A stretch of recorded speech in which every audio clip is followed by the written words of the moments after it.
Before we get into today's show, let me tell you about the latest deal from Mike Lindell, MyPillow. Once again, the big box stores have canceled their orders simply because they don't agree with Mike Lindell's politics. They don't like it because he supports President Trump. Well, he's going to pass that savings on to you. No more middleman. And boy, does he have some great deals on the Giza Dream sheets and the Percal bed sheets. Listen to this. Giza Dream queen size, normally $139.98. Your wholesale price, $69.99 when you use promo code Joey. King size, only $79.99. The Percal queen size, normally $89.98. Your wholesale price, $29.98 when you use promo code Joey. Just call 1-800-893-4059 or go to MyPillow.com. Always use promo code Joey. Free shipping options available. This allotment's not going to last very long. When they're gone, they're gone. MyPillow.com, promo code Joey. Thanks for joining me in the PhD Weight Loss and Nutrition Studios. To lose weight for the last time, visit myphdweightloss.com. Welcome in. Appreciate you spending a few minutes of your day with me. President Trump blasted the courts for getting in the way, he said, of his administration's deportation agenda. We have the latest on this ongoing legal saga. Supreme Court Justice Neil Gorsuch and Chief Justice John Roberts sided with left-leaning judges in an immigration appeals case, a narrow ruling that could provide a glimpse into the court's future thinking with a barrage of legal cases centered on immigration. Also, a jury finds the New York Times did not libel former Alaska Governor Sarah Palin. We have what appears to be the end of this year's long legal battle. And what's next for South Carolina Treasurer Curtis Loftis? We have an update after the state Senate voted 33-8 to remove him from office.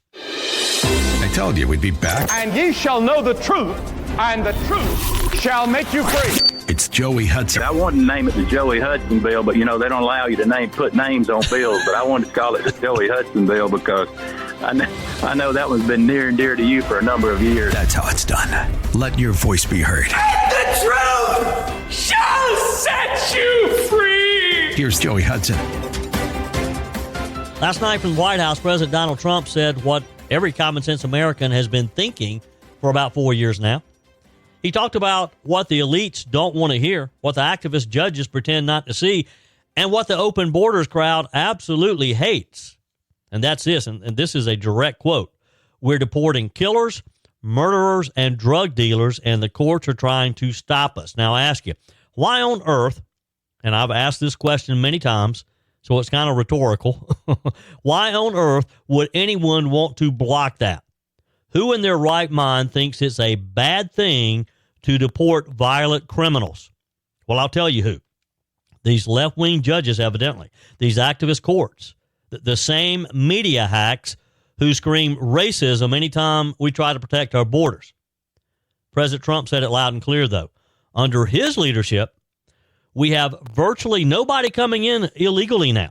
The border is virtually closed. Think about that. After years of politicians promising to fix immigration, we've got someone who actually has done it, and in just, 2 months' time? And what do the courts do in return? Try to tie his hands behind his back, and it is just outrageous. It is maddening what they're doing. Just yesterday, a Colorado judge saying that in Colorado, illegals have to be given a 60-day notice, and they have to be told in a language they can understand that they have the right to legal counsel. Now, the president said the obvious. We will never get the millions of people that Joe Biden let into our country if we have to have a trial for each of them. Question, because honestly, it's one of the great successes. We have virtually nobody coming in illegally. We do have people coming in legally because we want people to come in, but we have nobody coming in through the border virtually. We were having hundreds of thousands of people a month come in under Biden.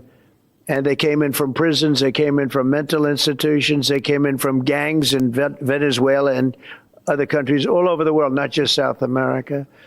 They were emptying their prisons into the United States. Venezuela emptied its prisons out, but many countries emptied their prisons into the Congo, as an example, in Africa, emptied their prisons into the United States. And we're getting them out, and I hope we get cooperation from the courts because, we have thousands of people that are ready to go out, and you can't have a trial for all of these people. It wasn't meant, the system wasn't meant. And we don't think there's anything that says that, look, we are getting some very bad people, killers, murderers, drug dealers, really bad people, the mentally ill, the mentally insane.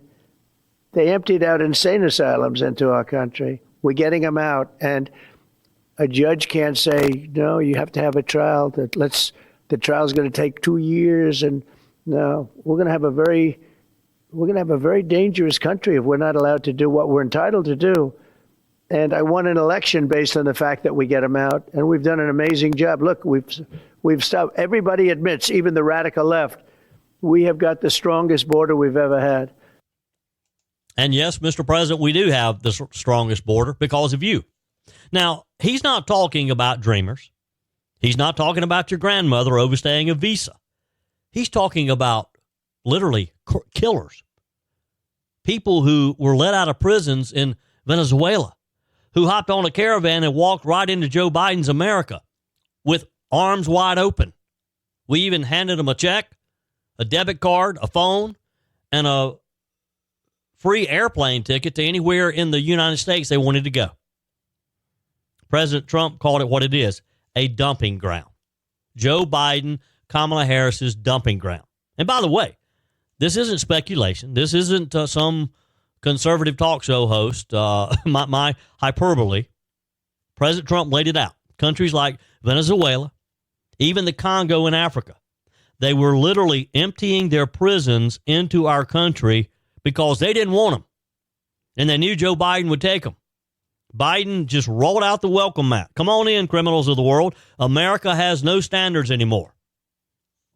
But now that Trump's back, and guess what? The cleanup has begun, but there's a problem. We have American judges who are acting un-American, as if they don't love our country. They don't want to protect our country. Now, you'd think with gang members like MS-13 roaming our streets, who, by the way, are now considered terrorists under Trump's new designation, you'd think the courts would want them gone. But nope. People like Judge Boasberg ruled that you can't deport these guys without a trial. A trial. Now tell me, how do you hold 100,000 trials, or maybe even 200 or 500,000 trials for foreign criminals? You can't. It's not possible. It's not just impractical. It's insane. And President Trump said it when he said it wasn't meant that way.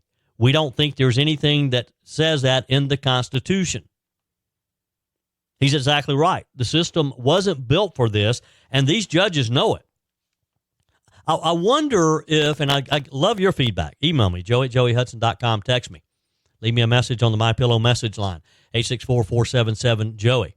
I wonder if this is just sort of the left strategy. Are they literally 2 months into Trump's term, or 3 months out? Let's see, January, February, March, April. I guess we're 3 months in now, or close to it. If they're literally going to try to run the clock out, if they think that they can put up enough roadblocks that it will take years to get to that point. Well, let me tell you, if you care about law and order, if you care about your family, your community, your town, your future, you got to stand behind President Trump on this. He's not rounding up innocent people. He's removing violent criminals. And if the courts won't let him do it, they're putting every single one of us at risk. They're putting our communities at risk. And by the way, and this was one of those press gaggles where Trump just let them all ask a question, basically. And that's what I love about the man. You know, Joe Biden never had an impromptu press conference. He knew exactly who was going to ask what questions. And he had answers in the teleprompter when he could read them, which wasn't often. Trump allowed a lot of different questions. He covered a lot of ground last night, one of which he addressed our trade war with China. And he talked about they used to pay 0. Now they're paying 145%. 145%. Trump's putting America first in the marketplace again. Yes, there's some temporary disruption. China's been taking advantage of us for years. They built the entire economy off our backs. And what do? We said, please, sir, may I have some more? But not anymore. Now Trump's making it clear. If you want to sell in America, you're going to pay the price. No more free ride, no more sweetheart deals. And what about the Fed? The press was hoping for drama. Is Trump going to fire Jerome Powell? Well, no. President Trump shut that down real quick. No drama, no chaos, just clarity. He said, I have no intention to fire him. Would I like to see him lower interest rates? Yes. But fire him? No. There's a lot going on, folks. A lot of news. This is one of those nights where you saw exactly why Donald Trump is so feared by the establishment. He says the quiet part out loud. He doesn't dance around it. He points to the elephant in the room, and you see that the problem is this, and I'm going to fix it. And he's very clear on how he's going to fix it. Are you ready for this? I dropped over 30 pounds on the PhD weight loss plan, and I never took Ozempic or any of those other weight loss shots. Joey Hudson here. Before you take a drug, here's something you should know. Your body already makes GLP-1. That's the appetite-fighting hormone that these popular drugs copy. But the PhD weight loss program helps your body make it on its own. No side effects, no long-term risk, no major muscle loss, and no rebound weight gain when you stop. Just natural, lasting results. Before Big Pharma was dancing around in commercials, Dr. Ashley Lucas was doing the real work, helping people lose weight naturally and keeping it off, all without hunger or cravings. At PhD Weight Loss, you'll learn what to eat, when to eat, and how to flip your fat-burning switch without a shot. Don't trade your health for a quick fix. You can do this without Big Pharma. You can do this without drugs. Right now, the first 11 callers get 2 weeks free added to their program, 15% off when you fully commit to the program, a free supplemental bundle, and the PhD Get Results Guarantee. Call now, 864-644-1900. That's 864-644-1900 or online at myphdweightloss.com. The Supreme Court yesterday sided with, let me back up. Justice Neil Gorsuch and Chief Justice John Roberts of the Supreme Court yesterday sided with left-leaning justices in an immigration appeals case, a narrow ruling that could shape the court's future thinking amid a flurry of legal cases, all centered on immigration, people being here illegally. It was a 5-4 ruling. This case centered on the government's interpretation of a 60-day voluntary departure deadline, which authorities can use to allow certain immigrants deemed to be of good moral character to depart the U.S. on their own terms within a certain time frame. The Supreme Court ruled that, and again with the support of Roberts and Gorsuch, that any voluntary departure deadlines for immigrants under the 60-day departure time that fall on a weekend or on a legal holiday should be extended to the next business day. Writing for the majority, Gorsuch noted that this interpretation of the 60-day period aligns with longstanding administrative practices included in immigration law. He wrote, when Congress adopts a new law against the backdrop of a longstanding administrative construction, the court generally presumes the new provision works in harmony with what came before. Since at least the 1950s, immigration regulations have provided that when calculating deadlines, the term day carries its specialized meaning by excluding Sundays and legal holidays and later Saturdays if a deadline would otherwise fall on one of those days. Gorsuch added, noting that the 1996 Illegal Immigration Reform and Immigration Responsibility Act passed by Congress uses that same reading. The justice was joined in the majority by the Chief Justice and by Justices Sonia Sotomayor, Alana Kagan, and Ketanji Brown Jackson.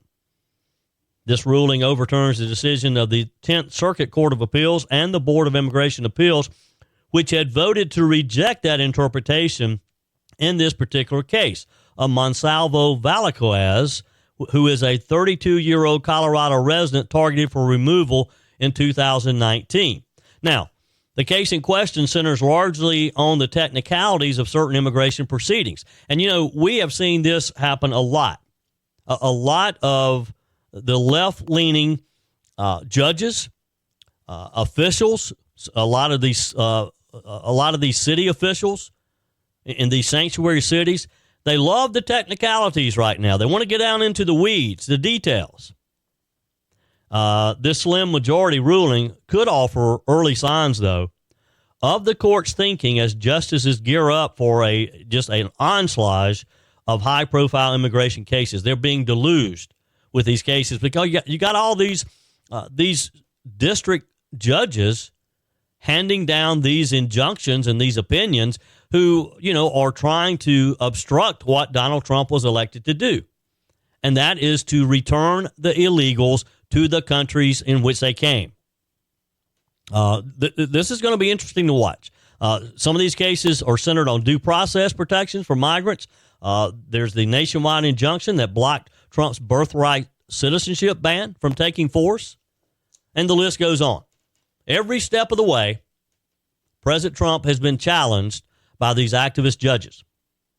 Now, Justices Clarence Thomas, Samuel Alito, Brett Kavanaugh, and Amy Coney Barrett dissented, noting that, in their view, the court lacked jurisdiction to weigh in on the matter.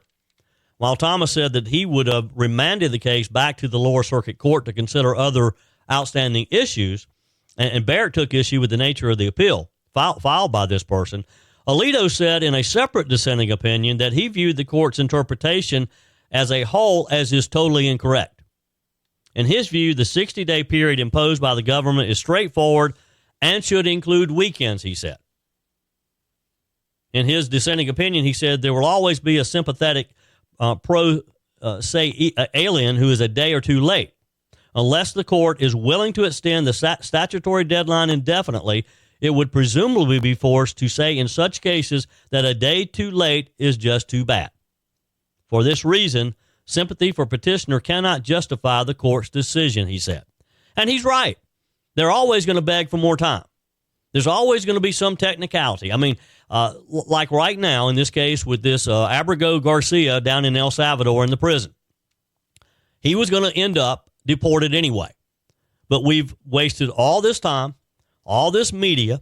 You've got members of Democrat members of the Congress flying down there, making these appeals to the El Salvador government when the president of El Salvador very clearly stated in the Oval Office just, a week or two ago now, that Garcia would not be released. He would not be returned to the United States. But yet you've got these Democrat members of Congress flying down there, probably on our dime. I haven't confirmed that, but I would bet that we're paying for them to fly down there to make spectacles of themselves. But, they're suddenly all about due process. I mean, when were the Democrats so concerned about due process? For example, when President Trump was being hauled through court by Letitia James and some of the Democrat activists who wanted to put Donald Trump in jail. What about due process then? Didn't hear a whole lot about due process then, did you? But now suddenly you've got this illegal, allegedly MS-13 gang member who was going to be deported. He was sent a little too soon. The Trump administration admitted that, but they clarified he was going to be deported anyway. So what difference? They're suddenly all concerned about due process. This narrow ruling, back to the Supreme Court ruling, this narrow ruling, of course, comes just weeks before May 15th, when justices are set to hear oral arguments in a case challenging President Trump's attempt to end birthright citizenship. This is going to be another big one, too. This case is considered one of the most highly anticipated ones to be reviewed by the high court since President Trump moved back into the Oval Office. And we will be watching that one closely. Changing subjects here. Have you heard the latest on Dr. Anthony Fauci and his finances? They've come under renewed scrutiny after newly obtained records revealed that his net worth nearly doubled during COVID-19, the pandemic. Listen to this now. His net worth rose from $7.6 million in 2019, just prior to the pandemic, to over $15 million by the end of 2023. Now, this is according to watchdog group Open the Books. The disclosures show that 2023 alone brought in more than $3.5 million, marking Fauci's most profitable year yet, despite his official retirement from government service in early January of that year. His retirement date was January 6, 2023. came slightly later than previously disclosed. Mr. Fauci had testified that he left at the end of 2022, but internal NIH correspondence shows the paperwork was processed in early January. So which was it? That doesn't matter that much. What is significant, though, is you had this federal employee make $3.5 million. How does he do that? I'd love to know his secret. Open the Book CEO John Hart criticized Fauci's financial gain, saying his assets soared during the worst of the draconian COVID lockdowns while families and small businesses struggled. The rest of the country was closed because of him. And he's making $3.5 million in that one time period. According to Open Books, the sources of his earnings are partially outlined in a 141 pages dissection of his financial records. Key income highlights a $5 million book deal with Penguin Random House for his memoir, On Call, A Doctor's Journey in Public Service. It was published in mid-2024. Six-figure payments for public speaking and appearances at conferences, like the National Association of Chain Drugstores, American Health Insurance Plans, and events with firms like World Quant. Who can, there's been all this discussion about Joe Biden not being able to get the $300,000 he wants for speeches. Wonder what Fauci was paid per speech. Columbia University's Calderon Prize included a $50,000 award. I don't know what Columbia University was patting him on the back for, but hey, he also got a $40,000 from the Linhard Prize from the National Academy of Medicine. Wow. How do you make $3.5 million when you've been a federal employee your entire career? Your comments are welcome on the Firmin Ford text line, 864-477-JOEY. That's 864-477-5639. Emails always welcome, joey@joeyhudson.com. Speaking of the Firmin Ford text line, it's never been more important to support locally run businesses owned by people who actually live here in the upstate. Let me take a minute to talk with you about our friends at Firmin Ford. If you're looking for a new vehicle, maybe a great pre-owned vehicle, one you can trust, or maybe you're looking to order that special vehicle. Either way, if you want a new one, a brand new one, or a pre-owned that you can trust, the folks at Firmin Ford, they're there to help you. Their name is on the sign because their name is on the line, because every single transaction is important to them. Jim Firmin, Matthew Firmin. They do business the right way. When you stop by, when you give them a call, or maybe when you just send them a quick email, you're always going to have access to a member of the Firmin Ford family. And by the way, they also offer great service, and you're not going to have to wait weeks and weeks to get it done. And you do not have had to purchase your vehicle at Firmin Ford. Doesn't even have to be a Ford. They service all makes and models. Visit my friends at Firmin Ford online at firminford.com, firminford.com. In a historic move, the South Carolina Senate voted 33-8 to oust State Treasurer Curtis Loftis, citing willful neglect of duty. And all this is related to the $1.8 billion accounting discrepancy that went unreported for years. The matter now heads to the State House of Representatives, where a 2/3 vote would be needed to officially remove Mr. Loftis from office. Now, this has created a lot of conversation around the state.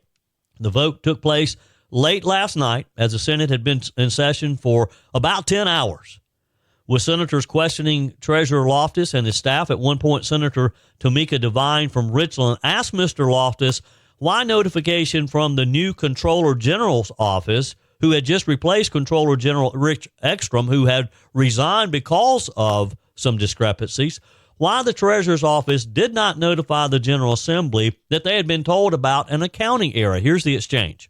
So did that not elevate a red flag to you that the Comptroller General was telling you and how he was reporting things in your office acknowledged that there was an issue? Did that not send a red flag that maybe there was something that you needed to make this General Assembly aware of? December 2023, the new Comptroller General writes this letter to you acknowledging issues with the 993 and tells you that you need to report it to this body, knowing that the old treasurer told you about accounting for this account. He resigned because of an accounting error, and now the new Comptroller General is telling you a problem with this account and you need to report it to the General Assembly. Why did you not say, I'm going to report it to the General Assembly, and as you mentioned to Senator from Charleston Tedder, you were still investigating, but why not let the General Assembly know and say, I am looking into this, but I feel like I need to make you aware because of everything that's gone on with accounting errors, the previous Comptroller General resigning, that same person telling you how to account for things. Did that not give you a red herring that something might be wrong? So in order to make sure that people knew that you were on top of your job, you at least let this body know that you were looking into it. The General Assembly knew. They were copied on that letter. It had been common knowledge. There was nothing to report. And how did you know that this General Assembly knew? Because they had tasked me with, they in part had been, they knew. They knew since like June or something. Brian Gaines and one other staffer went over and told them. And I don't want to run out of time, so let me jump to a couple more, Mr. Treasurer. And so, and that's just a sample, again, of about 10 hours of questioning yesterday. This vote caps off a 3-year investigation into this long-standing financial reporting issue involving the Treasurer's Office, the Comptroller General's Office, and the State Auditor. As mentioned, the former Comptroller General, Richard Ekstrom, the former State Auditor, George Kennedy, both resigned after this scandal came to light. Treasurer Loftis has remained in office and recently announced that he plans to run for re-election. And he has gathered a lot of support around the state as a result of this Senate action. A lot of comments on social media have expressed their support for Treasurer Loftis, primarily from the standpoint that he is an elected position and that the people of the state do not believe he should be removed by the state legislature, that should be left up to the people, that if people want to vote for him, if people want to continue to support him, then that should be their option, but not be removed by the legislature. Now, back to the error. It originated during a conversion to a new accounting system, according to the Comptroller and Treasurer's Office. An independent forensic audit concluded that multiple agencies, including Loftis' office, knew the funds did not exist but failed to notify the legislature. Now, we've been talking about this $1.8 billion for several years now. I mean, it just sort of appeared, and at one point it seemed that this $1.8 billion was in a checking account somewhere and had been sitting there for years, and nobody knew what it was for.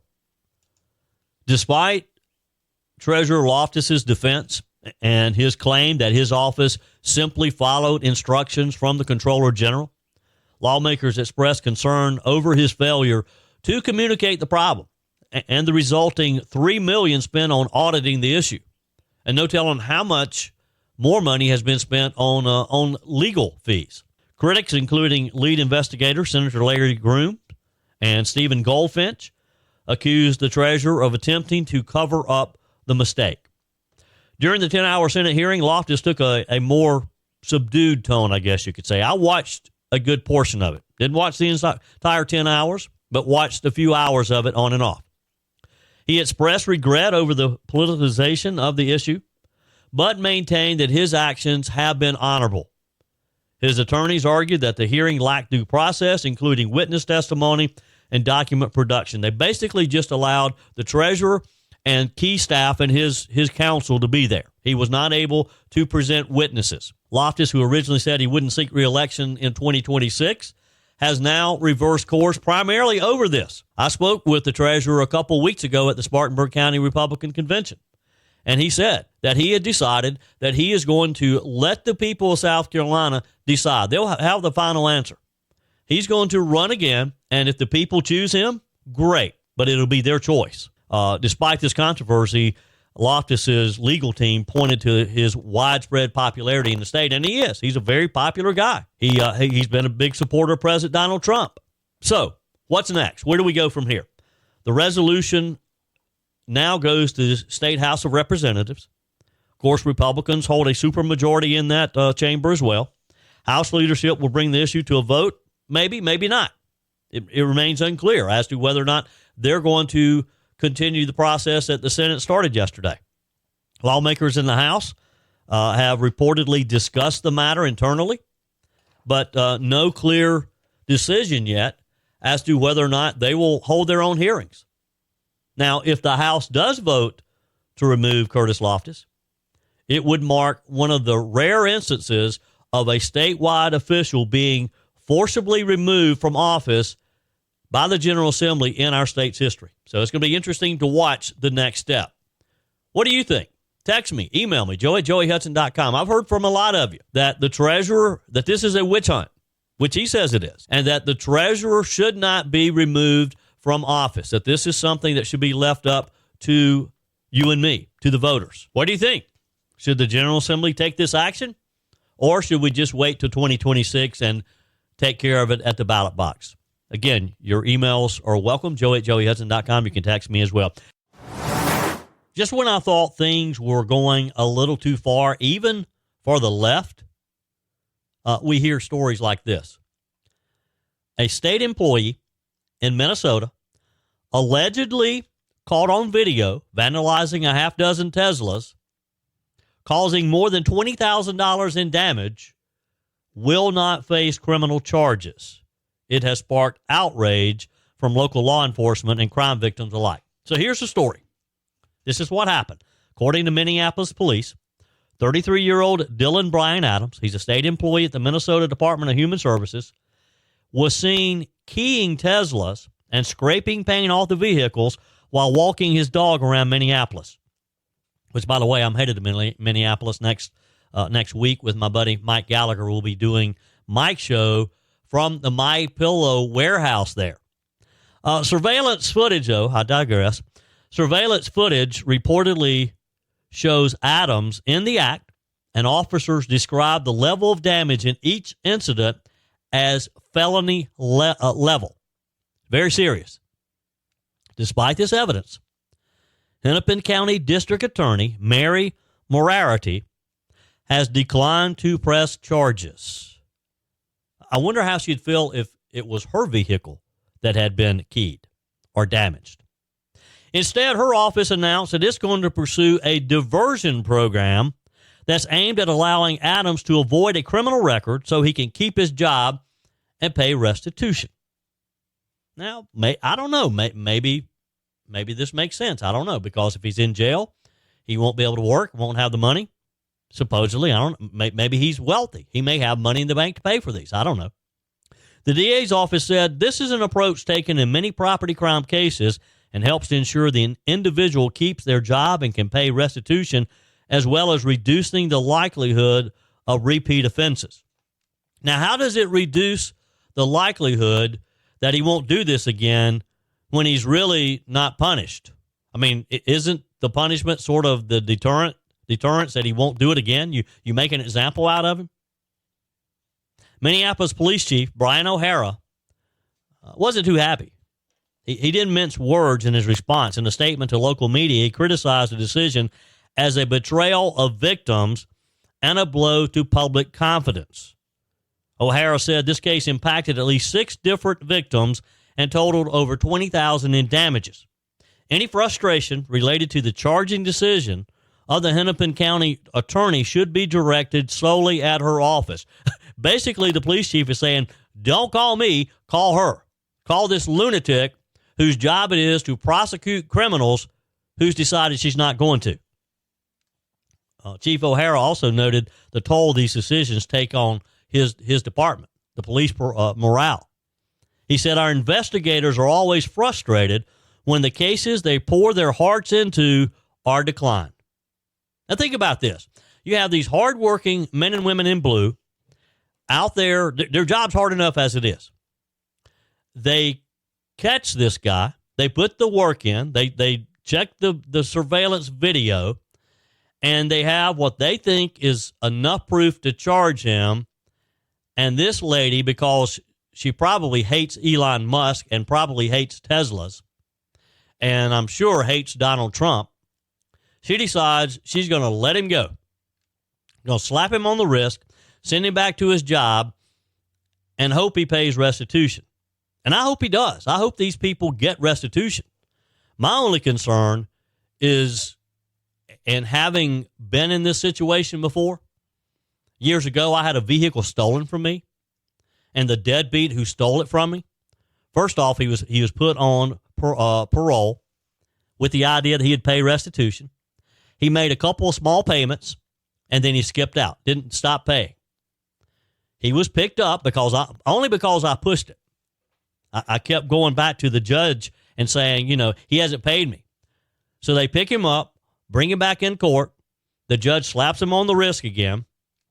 He said he promises to pay. Never even made a payment the next time.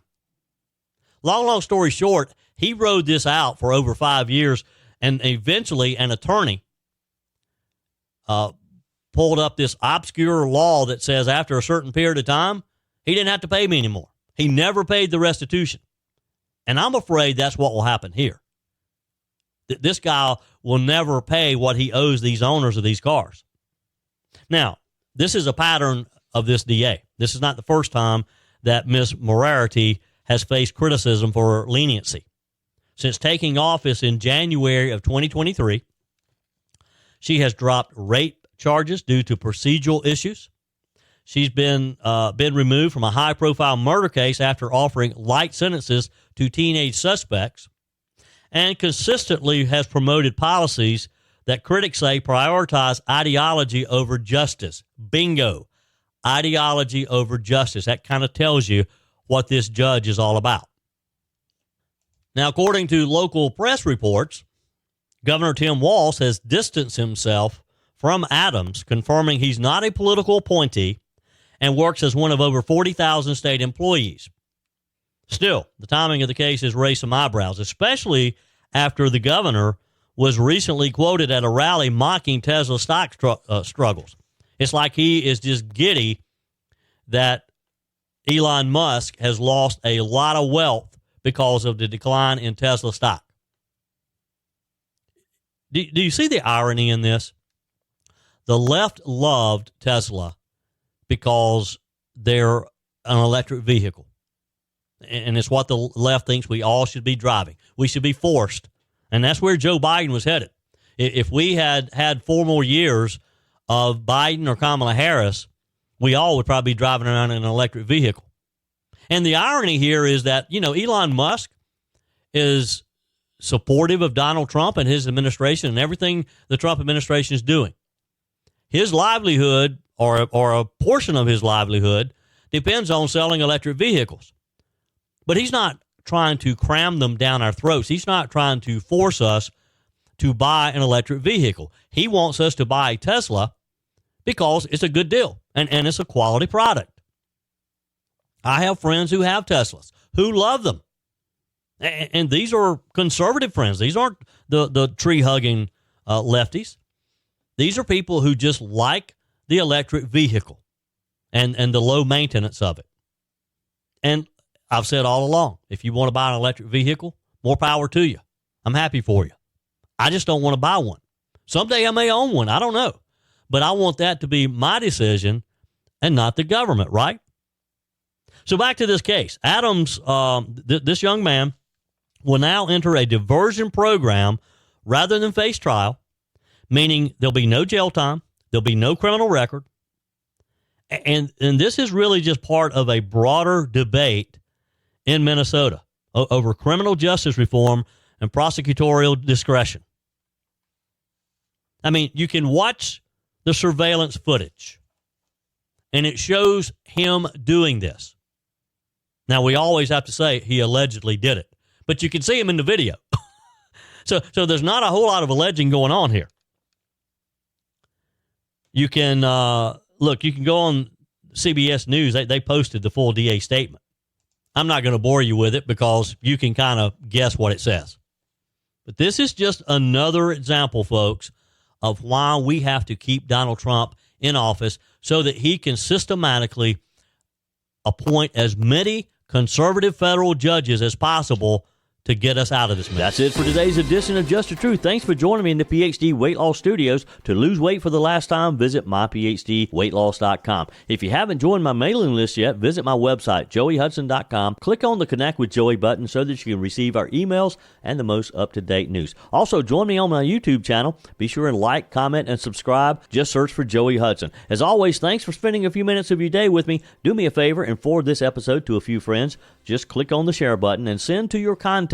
We need to build an army of conservatives to win our country back, and we can do that by continuing to share the truth with our friends and family. Keep those comments coming via the Firmin Ford text line, 864-477-JOEY. Email to joey@joeyhudson.com, and I love your messages on the MyPillow message line. Again, that's 864-477-JOEY, 864-477-5639. Be sure and take advantage of the MyPillow special, just $14.88 on the standard MyPillows when you use promo code Joey. Order online at mypillow.com or call 800-893-4053. We're back again tomorrow and hope you'll plan to join us. Until then, remember, God's got this. He's still in control.